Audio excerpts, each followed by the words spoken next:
How's it going, guys? Coffee here. Today I wanted to go over my recommendation for an Erika Windstalker build using Berserking Blade. This version of this build, you guys may have already seen this before, but there are quite a few variants of this. I want to go over the budget version of the build, specifically using it for Tier 7 farming or Tier 7 boss rushing, because this is something that the character specializes at. Without having to basically invest an extreme amount of money. Because of the fact that it is tier 7, you don't even have to have the gear as good as I have it now.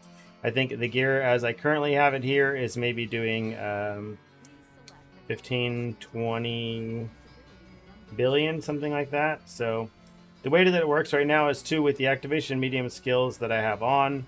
Every time I use my blink key, then the character will attack and use the rest of their skills. You can also do a different version of this using still attack, to where every time you use your Berserking Blade, then everything else will go off. I prefer this version where it's whenever I blink, because this means my blink goes exactly the direction that I'm aiming my mouse.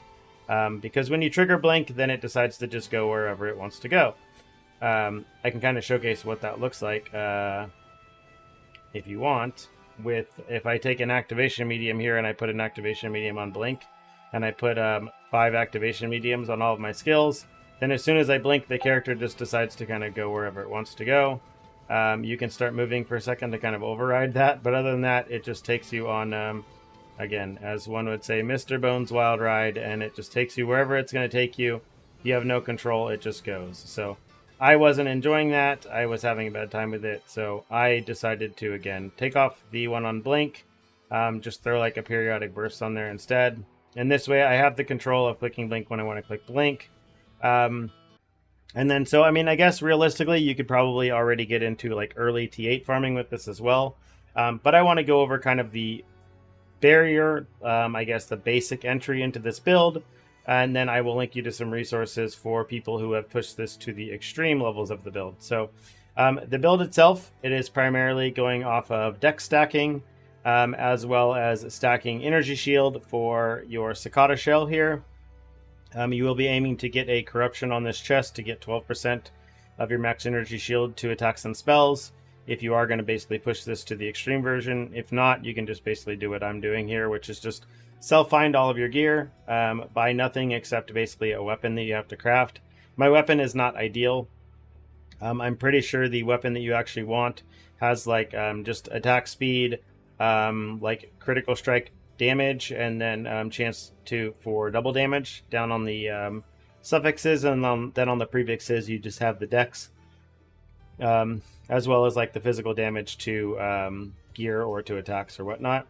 For your shield, you have 2 options. You can either go the ES version, where you're just stacking a bunch of energy shield, or you can stack Warcry Effect. Warcry Effect will basically, again, increase all of your steep strike Warcries and everything that you're going to have here to max efficiency.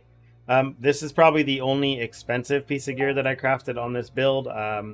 I spent maybe 500 FE on this. I didn't need to, right? Like, I don't need this elemental destruction on hit. I crafted this because I know I'm going to move this ring to my next character, so I didn't feel bad about putting the money into it. For your other ring, you're basically just, again, you're going for dex, max ES, and then some damage and res. You do need to be using Eternal Sun Belt. You want to ensure that you have a tier 1 mod on this top mod here, just so you're recovering more life, because you are going to be constantly losing life because of your Ghost Slaughter gloves here. This top corruption is the one you're going for here, which is going to give you this fighting spirit here, based off of things here, and you're going to get basically a bunch of bonuses based off of your fighting spirit. So with this build, we are fervor stacking, but as you can see, you are taking a lot of damage because of Ghost Slaughters, so you need to have Eternal Sun in order to make up for that. Ralph's Footsteps is also stacking your fervor effect, and then you are going for a broken sun ring here. You don't want this corruption. You do actually want the corruption to replace the steep strike chance, and then you want to craft a helmet like this that will have percent your energy shield like this, and then basically defenses and dex if you can get it. In regards to the skills themselves and the required pieces to kind of have it be this build where you're just hitting blink and everything else is automated, you want to have an activation medium root for your blurry steps, a root for your focus impact, multi-strike for your fearless warcry, and then a root attack for your berserking blade. So make sure you buy one root attack, and then it will be 2 roots and 1 multi-strike. This could just be root as well instead of multi-strike. It doesn't really matter. Whichever one is cheaper is going to be the recommendation here. And then everything else, again, you're just doing anything to basically stack maximum effect on these. So this right here, you're just basically getting a ton of damage. Same thing goes for your fearless warcry. This is increasing your steep strike chance, and then you're just basically stacking warcry effect in order to get extra steep strike damage. And then your berserking blade, you're just going for the standard supports on here with a lot of extra range, and then steep strike chance and hardened on here. We want to be running swiftness because we are running on Erika, and then we will be running a this one doesn't matter if you need the resistances, you can run elemental resistance. If you don't need the resistance, then again you can just run thunder imbue or whatever you want. Then you do want to be running fearless as well as energy fortress. For the skills themselves, you will be starting on God of War. You do need to have this on endless fervor. You don't have any other source of fervor unless you somehow craft it onto your Ghost Slaughter gauntlets. So you do stay on this. If you do manage to get fervor through another source, you can take instant smash for critical strikes to ignore armor, which will increase your damage, but that's not a big priority right now. Then we are going for Ronin here with Centralize as well as Falling Leaves. And then for your last tree, you are going into Steel Vanguard here to get the aura effect, as well as the big Empower skill effect. You are using quite a few Empower skills, so of course, increasing your Empower skill effect by a ton, and then increasing the level of your defensive skills is very, very helpful for damage. So you're pushing into this tree, and then for your slates, there are 3 slates you definitely need to get. More than anything is you do need 3 of these mods here at least. For this movement speed bonuses are also applied to the cooldown, recovery speed, and mobility skills. Having 3 of these is a minimum. I think you could even use 4. Excuse me. If you use 4 of them, you can blink even faster, from what I'm being told or what I've seen. I just have this one for extra charges right now because I don't know. I'm just like tinkering around with the build. I know basically where the build goes from here is to push it to significant numbers. I will have to basically start pumping in a significant amount of money, and I'm just not ready to do that now. So I wanted to get a video update out there for basically where the guide is at, or where the build is at right now, and what I think it specializes in the most, which is again just that T7 farming to do it very, very quickly.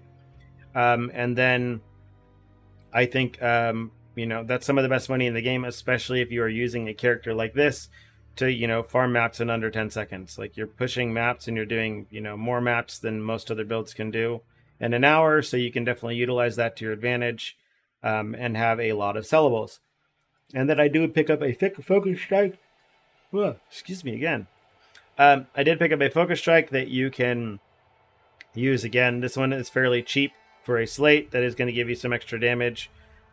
Most things are going to be inside of the range to get the maximum effect of this from focus strike. And again, I know I'm going to be able to use this slate on another build. So the best option, I believe, is called Formless. It does give you like 100% Warcry effect. It is like a couple thousand FE. But again, we're not trying to go deep on this build. We're trying to get on this build on a budget just to basically get something that's functional, farm some maps. As you can see, the damage we have is capable of doing tier 8 at this point. The ES we have is still nice. We have some pretty nice defenses, so if we really wanted to do it, I know for a fact I could do T8 on this. But again, you're going to need to pump money in it. The more money you put in... excuse me. The more money you put in, the better performance you're going to get out of it. This build does go all the way up to dummy damage cap and higher.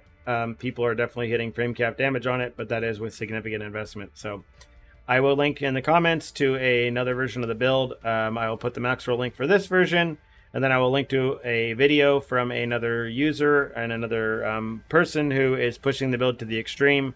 They're hitting damage cap on it, and they explain a little bit more of what's going on. But yeah, if you have any questions, leave them in the comments down below. And other than that, see you in the next one.